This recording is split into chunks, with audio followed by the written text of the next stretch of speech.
इस्लाम दुनिया का दूसरा सबसे बड़ा धर्म है। इस धर्म के लिहाज से सबसे पाक यानी पवित्र जगह है काबा और खाना काबा है मक्का शहर में, जो कि इस्लाम का सबसे पवित्र शहर माना जाता है। मक्का में दुनिया भर के मुसलमान हज की रस्में अदा करने के लिए जाते हैं। वो जगह इतनी पाक है कि उस जगह कोई छोटे से छोटा गुनाह करने से पहले भी 1000 बार सोचता है।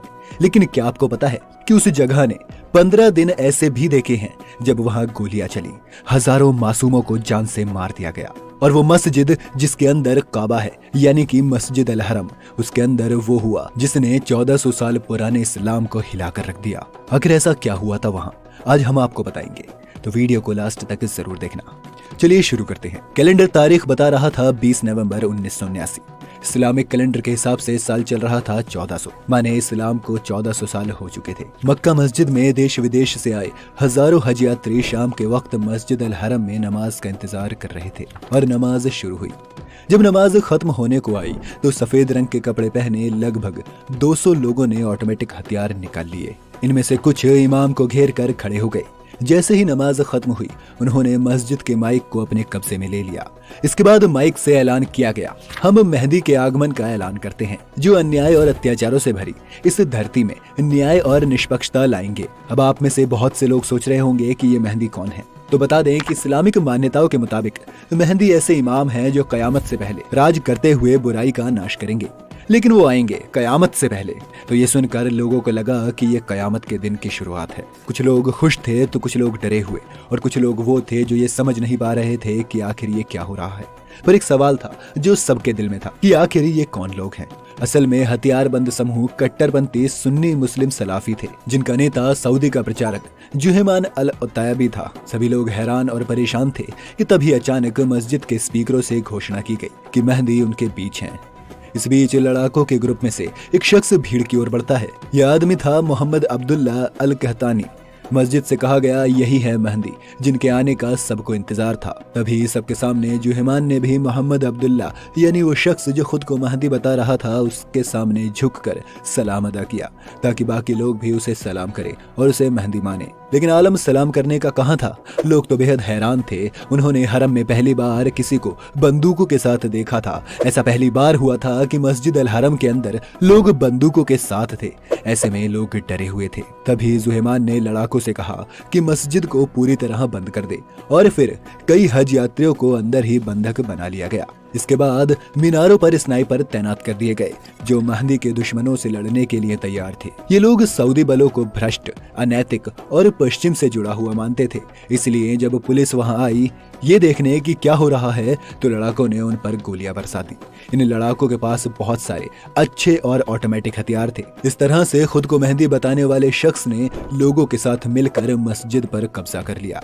जी हाँ, इन लड़ाकों ने इस्लाम की सबसे पाक जगह खाना काबा की मस्जिद अल हरम पर कब्जा कर लिया था। यहाँ जो हुआ वो गलत था, पर जो आगे होने वाला था वो एक मस्जिद के अंदर कभी हो सकता था ये किसी ने नहीं सोचा था। और मस्जिद तो छोड़ो, वो मस्जिद अल हरम के अंदर हुआ ये कि सऊदी अरब ने मस्जिद पर कब्जा हो जाने की खबरों के प्रसारण या प्रकाशन पर रोक लगा दी। सिर्फ कुछ ही लोगों को पता था कि मस्जिद पर किसने और क्यों कब्जा किया है। सऊदी नेशनल गार्ड ने बेशक बहादुरी से अभियान चलाने की कोशिश की, मगर उन्हें कामयाबी नहीं मिली और कईयों की मौत हो गई। इसके बाद सऊदी प्रशासन ने मस्जिद को फिर से अपने नियंत्रण में लेने के लिए हजारों सैनिक और विशेष बल मक्का के लिए रवाना किए।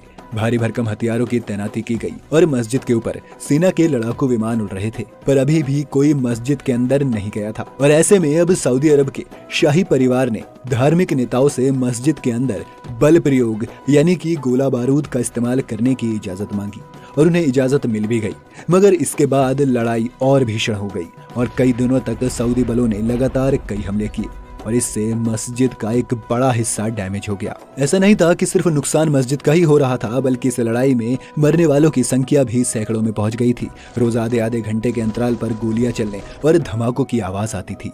ये सिलसिला शाम तक चलता रहता था। अब इस्लामिक मान्यताओं के हिसाब से अगर मोहम्मद अब्दुल्ला अल कहतानी वाकई में मेहदी होता तो उनकी मौत नहीं हो सकती है और न ही उनको चोट लग सकती है। और कहतानी खुद को मेहदी मानता भी था, इसलिए वो मरे हुए या घायल लड़ाकों के हथियार उठाकर उन लोगों के पास जा भी रहा था जिनके पास हथियार नहीं होते या जिनकी गोलियां खत्म हो गई होती। दोनों तरफ से लड़ाई बराबर की चल रही थी। सऊदी हेलीकॉप्टर मस्जिद के ऊपर मंडरा रहे थे और फिर आखिर में तोपों की मदद से मीनारों को निशाना बनाया गया।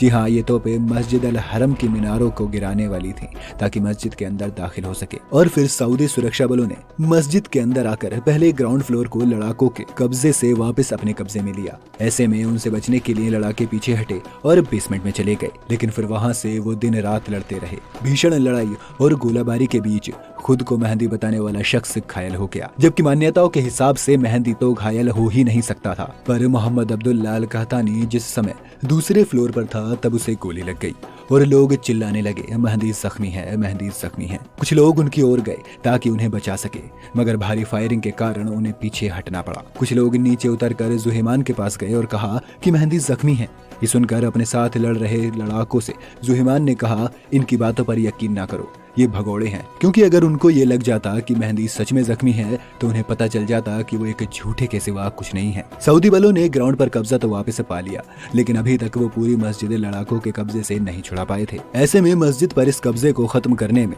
मदद के लिए पाकिस्तान ने कमांडो की एक टीम सऊदी अरब भेजी। उधर कुछ फ्रेंच कमांडो भी गुप्त अभियान के तहत सऊदी अरब आए ताकि वो सऊदी सुरक्षा बलों को सलाह दे सके और अपने हाईटेक डिवाइस के जरिए उनकी मदद कर सके। प्लान बना कि अंडरग्राउंड हिस्से में छिपे लड़ाकों को बाहर निकालने के लिए गैस का इस्तेमाल किया जाएगा और आखिरकार अंदर बचे हुए लड़ाकों ने आत्मसमर्पण कर दिया। 20 नवंबर से 4 दिसंबर 1979 तक दिल दहला देने वाले ये मंजर मस्जिद और मस्जिद में मौजूद लोगों ने देखा।